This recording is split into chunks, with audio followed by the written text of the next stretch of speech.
Well, I'm delighted to say I'm joined by GB Women's captain Saffron Allen. Saffron, listen, thanks for joining us. Hope you're keeping well. First of all, how are things? Let's start away from hockey, but it's not just hockey that's been affected for you, but it's the day job as well, isn't it? Yeah, it has. I mean, I don't think I'm alone in saying it's a crazy time. Yeah, as you say, day job and hockey, it's all been affected. I'm a sports therapist, so my day job is a lot of one-to-one clients and in and out of people's houses, really, to treat them and assess them. And obviously, how things are at the moment, nothing can be done. So yeah, I'm spending a lot of time at home and in the garden. What about then hockey? Because let's go back to the decision when you got found out. Because what was hard, I think, for the women's team is the squad had just been named that weekend. There was 22 girls and the reserves who had been named. How tough was that with your kind of hockey head on to get named in the squad and then a couple of days later to realise that tournament wasn't happening? Yeah, I mean, all of us were absolutely gutted. As you say, we found out the squad on the Sunday, and on the Monday the tournament was cancelled. So it was from highs to lows very quickly. But in hindsight, it's the best thing, and it had to be done. All the tournaments have now been cancelled, as well as all the sporting events and everything like that. And there's no way any of it could have gone on. But at the time, yes, definitely a lot of gutted players and staff and coaches and everyone involved, because you work all year to build up to it, and into the final camps. We had one camp to go before coming together as a team to fly out to Spain. So yes, it was tough, but as you say, now in the thick of it, it had to be done, and it was the right decision, definitely. You make a good point actually about working all year. I guess you think about Olympians who work on a 4 year cycle, and they've now had to be knocked back a year.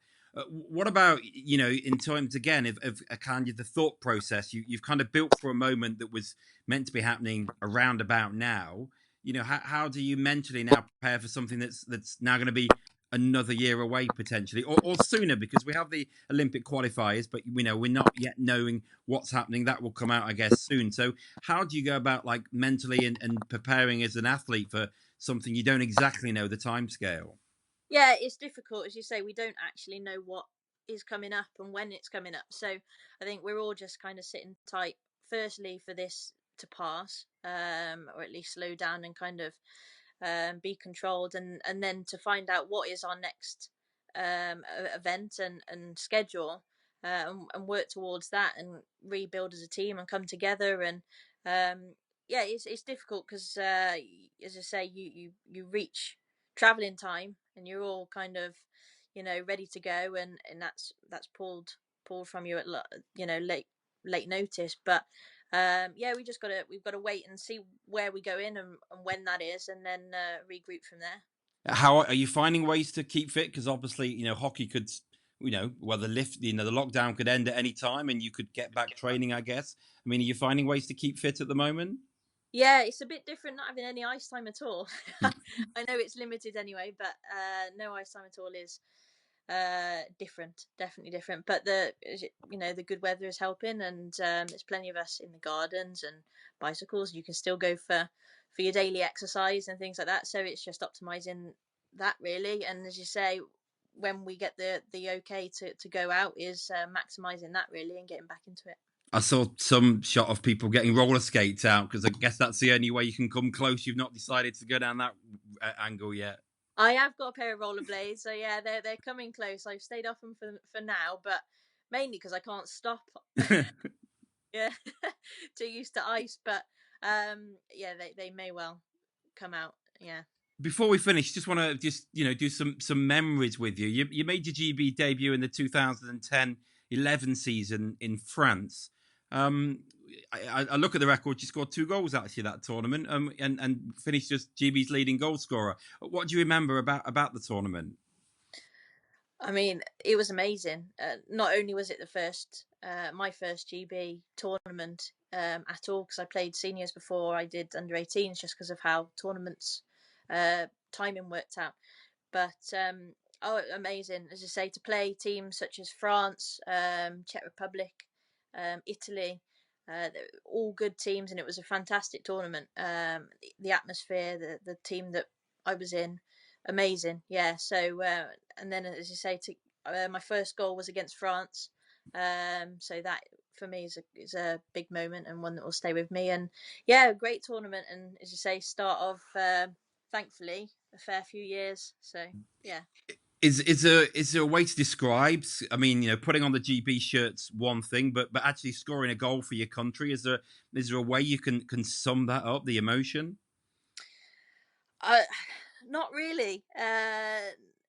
It's very difficult to explain. It's just every goal, no matter what the score on the board at the time, means a lot to each player. And even if you're not the goal scorer but you're on the ice or part of the team, it's still a huge achievement. And it you know it does happen every time a goal goes in. It doesn't matter whether it's me scoring or somebody else scoring. It's to be on the ice with that jersey is I couldn't ask for anything more.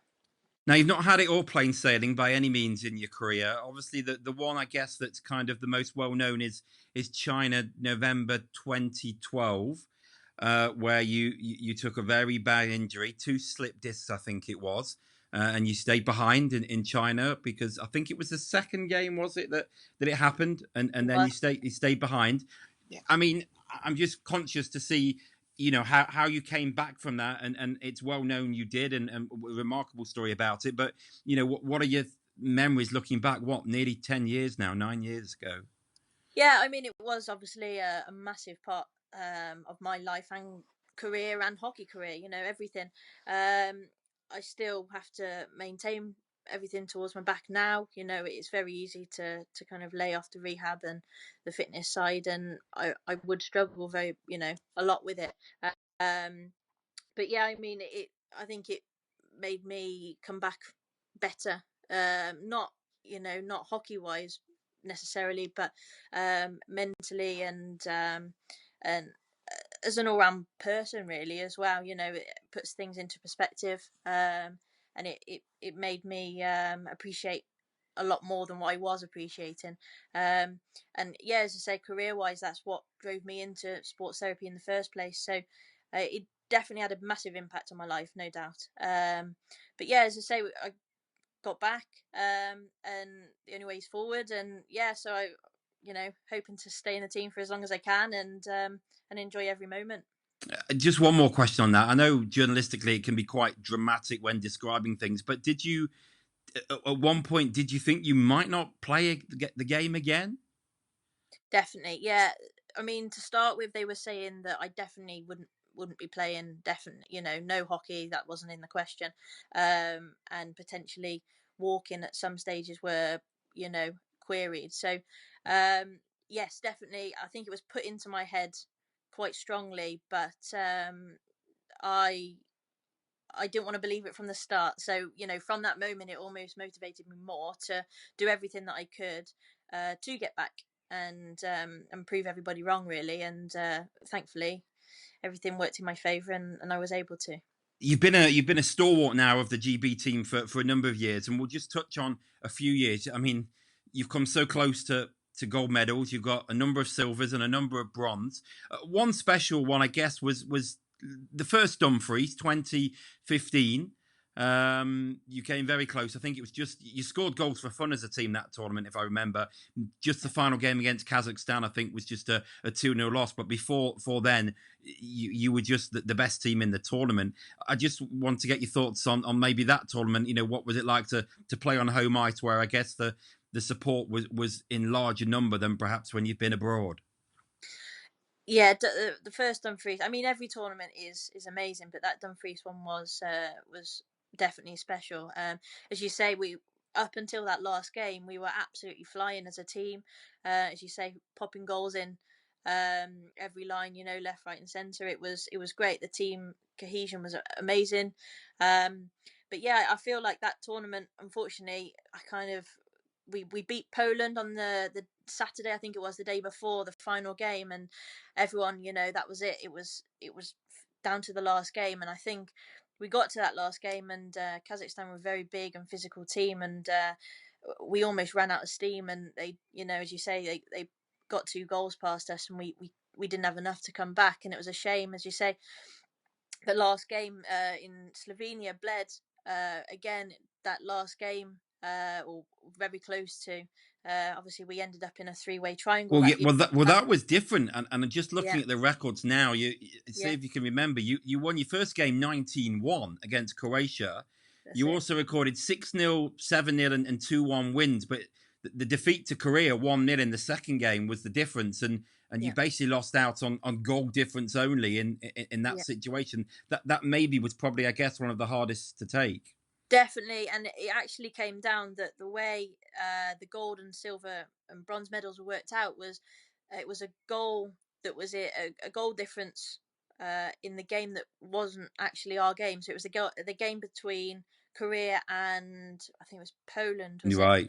That actually made the difference to all the rankings. So Yeah. yeah, that one was definitely pretty tough to swallow. And yeah, a couple of tournaments I think we have deserved it, definitely, and we've been unlucky, but that's the way it goes, and we got to keep fighting, and we will get out of the group. We just gotta keep going. Just let's whiz forward to 2019 to last year. Back to Dumfries. You were made captain for the tournament. Another battle to get fit. You went down in one of the warm up under 20s games, and it was touch and go, but you made it.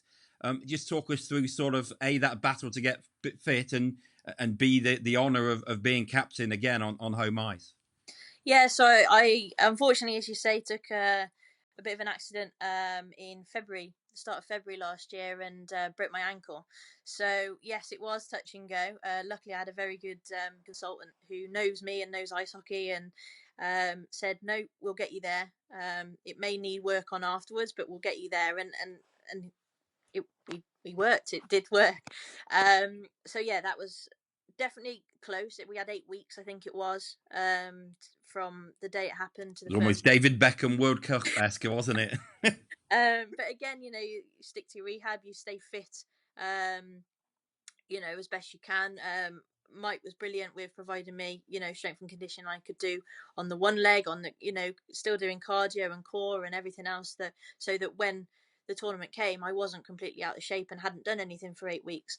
And again, luckily that all paid off, and I managed all the 8 games, and yeah, so that was great. And to be awarded captain again, there's not really any words. Couldn't be honoured and more proud to wear the captain's badge. So again, a great team, and yeah, again unlucky. So Yeah, yeah. I mean, that kind of brings me on to the final question. How close do you think you are as a team? Because you've knocked on the door for 4 or 5 years at least, which must be so frustrating. But yeah, you look at the program. There's some great youngsters who constantly are now coming through from the under-18s, and when they play, they make an impact. Added to the core of seniors now that are there year in year out, which probably are some of the first names on the coaches squad list. How close do you think you are, and what sort of state do you think the team is in going forward for maybe the Olympic qualifiers, and I guess the 2021 now World Championship?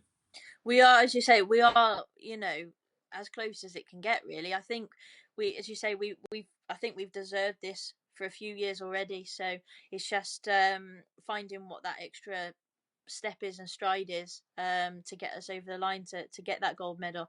But I think the team we've got, the players we've got, are all capable. We can pull together and get a gold medal. There's no doubt about it. So I think especially with all the warm up games that we're having now as well, the more we can get together as a team, the better. The more camps and friendly games we can get. Um, so yeah, I mean, as I say, once we get the Oakley to get training again and get together, I think this is only going to build on where we were, which I think we were in a good place to go to Worlds, and hopefully push that forward even further for whatever the next competition is.